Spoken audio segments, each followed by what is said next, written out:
everybody, my name is Carrow Brown. I am the author for The Dirty Deeds, which is in its final week of pre-order, and I wanted to continue to celebrate this wonderful time by doing another video about the crew. And today we're going to talk about Rin'lyn and Felsiar. Now, of all the crew, these two have one of the most important roles in the entire story, which is to look hot and progress the plot. I've never really been sure why making hot characters fell out of fashion. It's been very confusing, but I decided I was going to bring it back and make some hot characters. So we have a character for our female gaze and one for our male gaze, and maybe this one could be for female and this one could be for male too. I'm not going to judge. They're there for you to oogle as you see fit. And I'm just going to leave them up here in the corner because, you know, why not? Let's just look at hot people for a bit. So we'll talk about Rin'lyn first. Rin'lyn is actually the leader of the Dirty Deeds. She's the one that calls all the big shots, does all the big planning, and while I'm not going to say she gets the final say, she definitely leads those conversations when it comes to the bigger choices that needs to happen.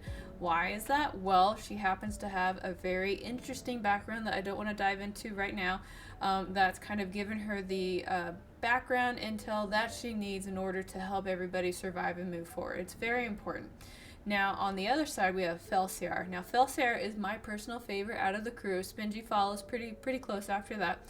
But I really love Felsiar because he is the type of gambit character that I grew up loving when I was watching X-Men. You know, he's suave, he's confident, he knows he's the ladies' man, he's not afraid to be the ladies' man, and even if he doesn't get the girl, you know what, that's not so bad because at least he gave it a shot, right? He's got like such a great positive attitude no matter what happens.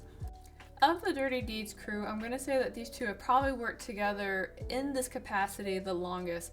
It all started many moons ago when Felsiar, who is very notorious for stealing things that are not his, stole the panties of an alien queen and got caught for it.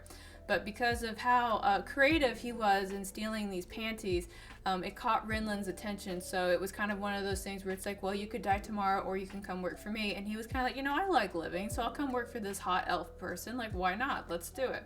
And ever since then, they have teamed up multiple times to do various things that I can't talk about right now. But that's why in some scenes where you see the two of them work together, they've got kind of like a brother-sister relationship. They squabble, they fight. And probably out of the whole crew, outside of Beetles, Felsiar's definitely not afraid to kind of give Rin'lyn a piece of his mind when it comes to certain things. Now, I have seen some of the community kind of talk about what Rin'lyn and what Felsiar are able to do. Rin'lyn is, in fact, a telepath. She is able to kind of pick up on the thoughts of others, and she's able to do things when it comes to those people's minds. But I don't want you to think like she's the Professor Xavier type who can just do all of that.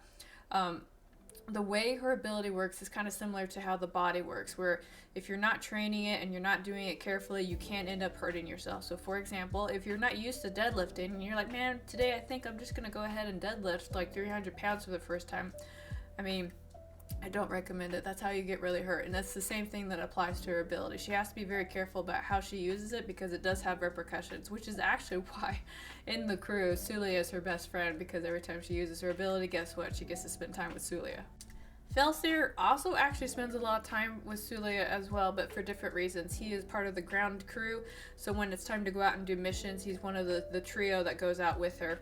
And I'll admit, sometimes he'll accidentally like cut himself to be like, oh no, Sulia, look, I cut myself. Please, mend me. Spend time with me, Dr. Lady. But Felsiar is very good with knives. Those are his defaults. He's also very good with pistols. He's athletic. And probably one of the most important things that helps him even out the ground crew is the fact that he's not augmented at all.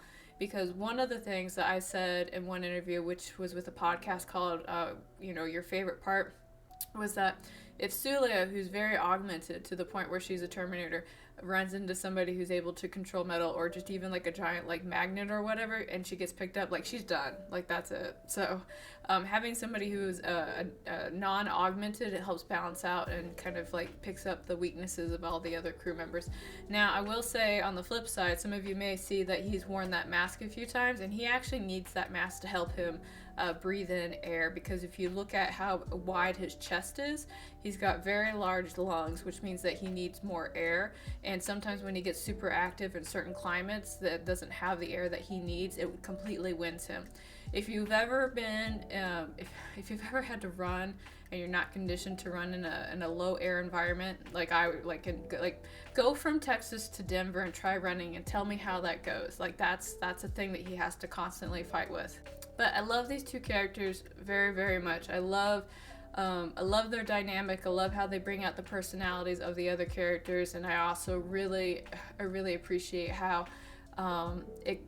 I don't want to say keeps balancing out the team. It's not so much that it balances out the team, but their contrast to each other also kind of accents the personality of other characters. It's like a weird kind of foil thing. I'm really into it. But that's about as much as I'm going to brag about my babies today. Again, this book is still on pre-order until Friday, and I would be very appreciative if you would go and check it out. See if these characters are something that you would like to go ahead and invest in. And hopefully you will like the book. And if you do like the book, please leave a review, because the only way I can do number 2 is if you like it too. So that's going to be it for me. Thank you so much for coming and hanging out with me, and I will talk to you again tomorrow.